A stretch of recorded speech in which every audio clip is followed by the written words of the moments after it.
exemple indirimbo mperuka gukora ariyo ndirimbo ngo bashire ahabona, indirimbo nise sinicuza. Iyo ndirimbo sinicuza nkavuga ko yaje ndiko ndibuka ibintu byinshi Imana yankoreye byinshi cyane. Rero nibuka ibyo Imana yankoreye nasomye ijambo riri muri Daniyeli, niyo nuvuga ko ariyo na principe de base, fond de base y'indirimbo nanditse yitwa sinicuza. Iryo jambo riravuga ngo abantu bazi Imana yabo bazokomera bakore ibikomeye. Rero nari nayanditse nisunze iryo jambo ry'Imana, maze kuyikora nkakora amajambo nayakoze ndiko ubundi uri kurasenga wibuka byinshi, gusenga gufata umwanya wo gushima Imana, ufata umwanya wo kuyereka ibintu byinshi. Rero hari igihe usanga wagiye umwanya w'amashimwe ugasanga wibutse ibintu byinshi Imana yagukoreye. Rero indirimbo imaze kugarubwira imisengesho ikabamwo urumva iri muri deta.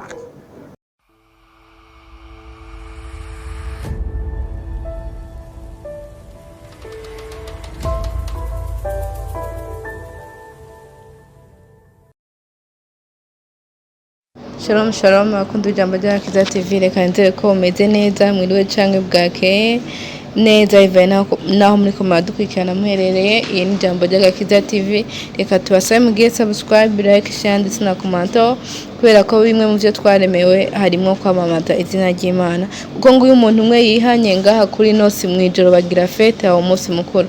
Turagomba ko haba umunsi mukuru ku bwanje ku bwa wewe, ntibone yuko ari kurondera amafaranga. Oya, turiko dukorera Imana kubera ko dufise inzira nyinshi zo gukorera Imana, kandi ijambo ry'Imana ravuga ngo azohezagira icyo dukoresha amaboko yacu. Petetre ko ariyo nzira yacu, ariko gikuru no kuzana benshi ku Mana bataramumenya bakamumenya, abagwaye abari mu bibazo bitandukanye. Reka ndabaremesha ndababwira yuko hari Imana ihindura ibihe, hari Imana ihindura amateka, hari Imana irema ibihe bishasha. Utitaye ku mwanya urimwo, utitaye ku bihurimwo, ubizere ko Imana ihari, kuko iyo akoze biriya nizokora nibi kandi nizokora nibizoza. Imana irakubona, Imana irakumva. Uyu munsi twatewe iteka ryo kwakira umwene wacu, mukuru wacu canke mutoyi wacu kuri bamwe akorera Imana biciye mu kuranga canke mu kuririmba. Reka ndamusabe nongera ndamuha ikaze abidondore. Murakoze cyane, turamukije abakurikira ijambo ry'Agakiza TV tubabwira ngo aho muherereye hose shalom shalom. Amazina yanjye nkaba nitwa Fabiola Nshimirimana, nkaba ari n'abandi ku izina rya Fafa Praise. Nkaba ndi umuririmbyi muri gospel no mu ishengero, nkaba nkorera Imana, nkaba nsengera mu ishengero yita Guérison des âmes. Nkaba nongera ndi umujournaliste kuri Tufacom TV. Ate aho uri imbere ya kamera bihora umureka nk'umuntu atekereje, birabishika ugashavura. Oya, uzoguhenda ko adashavura vraiment azobakubesha, nta muntu adashavura abaho. Fafa, wavukiye mu muryango w'abantu bakijijwe canke waje wakijijwe umaze gukora? Jewe novuga ko navukiye mu muryango w'abantu bakijijwe, ko je abavyeyi banje bakijijwe niga mu wa mbere muri primaire, ariko novuga ko ntaciye jewe nkizwa kubera sinabibayemwo cane, ariko harageze igihe ndabibamwo.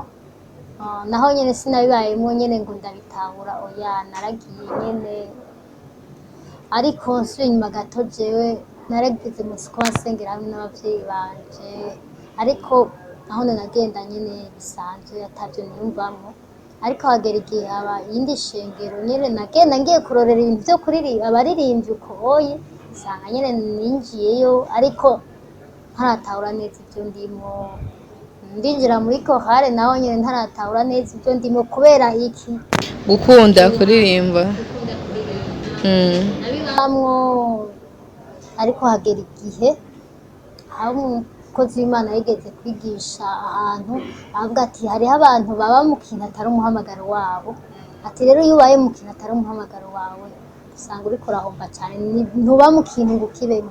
Rero abati ko atari mu mihamagaro yabo, utaramenya umuhamagaro wiwe, usengera umuhamagaro wawe gihe ndatangura kwisengera hari za 2007 2008 gutyo. hama winjiye muri korale ryari? Ninjiye muri chorale 2006. Wandika indirimbo yawe ya mbere ryari? Indirimbo yanje ya mbere nayanditse 2012. Ko ndaba muri narabaye muri chorale, urumva nababwiye ko nabaye muri chorale, nta ibyo ndimwa najeyo atavyo nzi neza, ubwo ariko maze kumenya umuhamagaro natanguye kubikunda, ntangura kubibamwo nyene, ntangura kuba mu migwi yo kuririmba, ntangura ibyo hama kwandika ko wanje ndabwiye ku bijyanye n'inyandiko. Jewe kwandika ko wanje hariho abantu bakubwira ko bandika indirimbo n'aho bari mw'ibarabara indirimbiza, jewe rero ivyo ntibikunda. Jewe kugira nandika indirimbo mba ndahantu nicaye ndi concentré mu mwanya wo gusenga particulièrement, aho niho hantu ushobora kuronkera indirimbo. Iyo usenga no kuvuga mu mwanya wo gusenga ukora ibintu byinshi, hari igihe usaba gusoma ijambo ry'Imana, gufata umwanya wiyaguye ugasenga, hari ushobora gusenga ukabana n'isaha yose uriko urasenga, ugasanga ntibigira porogaramu mu majambo make. Naho n'ico gihe rero iyo nabaye umwanya wo gusenga ushobora gusoma ijambo haribonamwo suje y'indirimbo, canke nkumva haje agasuje melodi y'indirimbo, asanga iyo ndirimbo yabaye indirimbo nayikoze. Par exemple indirimbo mperuka gukora ariyo ndirimbo ngomba nshire ahabona, indirimbo nise Sinicuza. Iyo ndirimbo Sinicuza nkavuga ko yaje ndiko ndibuka ibintu byinshi Imana yankoreye, byinshi cane. Rero nibuka ivyo Imana yankoreye, nasomye ijambo riri muri Daniyeli, niyo novuga ko ariyo na principe de base, fond de base y'indirimbo nanditse yitwa Sinicuza. Iryo jambo riravuga ngo abantu bazi Imana yabo bazokomera bakore ibikomeye. Rero nayanditse nisunze iryo jambo ry'Imana, maze kuyikora nkakora amajambo nayakoze ndiko ubona iyo uriko urasenga wibuka byinshi, gusenga gufata umwanya wo gushima Imana, ufata umwanya wo kuyereka ibintu byinshi. Rero hari igihe usanga wagiye umwanya w'amashimwe ugasanga wibutse ibintu byinshi Imana yagukoreye. Rero indirimbo imaze kugira isengesho ikabamwo urumva iri muri départ, rimwe intahe yanje ikabamwo isengesho. Rero intahe nibaza ko ndafise igihe co kuyivuga, intahe nzoyivuga igihe kigeze, ariko mwumve ngo irimo intahe yavuga ngo Yesu umwami wanje, ndi hano mu bwiza bwawe, ngwino unkoreshe uko ugomba. Kuvuga gukoreshwa n'Imana uko igomba. Hari ijambo riri muri Bibiliya rivuga ngo abarongorwa na mpwemu w'Imana nibo bana b'Imana. Rero turongowe na mpwemu yera, abaririmvyi, abakozi b'Imana, umuntu wese n'umukristo wese yakijijwe asaba uburongozi bwa mpwemu yera. Rero adukoresheje uko agomba, we adukoresha uko agomba, nyina adutwara aho agomba. Ariko twe twitwaye aho tugomba, twitwara mu byo tugomba nyina, ariko mpwemu yera adutwaye. Niyo mpamvu nabwiye Yesu ngo ngwino unkoreshe uko ugomba. Kuvuga n'isengesho ko jewe nikoresheje nokora ibitabereye.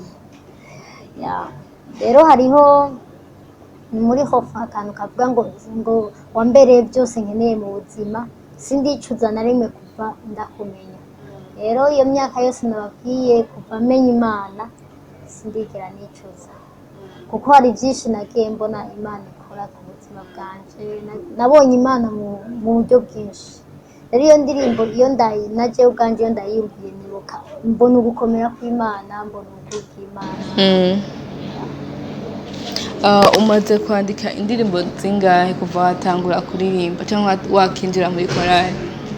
Indirimbo nabwiye ko ninjiye muri korali ntaciye nandika indirimbo, ariko kuva ntangura kwandika indirimbo nabwiye ko natanguye kwandika 2012. Ariko kwandika urazi ko bivana na eta urimo. Je mu gihe ntari mu mwanya ngo mbe ndi connecté ufata umwanya wo gusenga indirimbo ndongo, ariko mu gihe mba ndi muri eta yo gusenga nkafata umwanya wo gusenga usanga narose indirimbo. Rero izo indirimbo je maze kwandika ni indirimbo 10. watubwiye ko hagiye gusohoka indirimbo yawe yitwa Sinicuza, idosohoka ryari, umuntu akeneye kuyiraba yiraba hehe? Muri make utubwire imbuga nkoranyambaga ukoresha. Indirimbo yanjye nibaza ko mu ndwiza nibaza nzogera ndabakominika abakurikirana ijambo ry'Agakiza TV, abadukurikirana aho bari hose bumve ko nzobakominika. Ni vuba cyane, hasigaye nk'indwi imwe indirimbo ikaja ahabona. Rero abokenera kuyikurikirana ndafise channel yanje ya YouTube, ahubwo babe baragira subscribe, bagire sabone, ibyo byose barabishirako indirimbo bayirinde.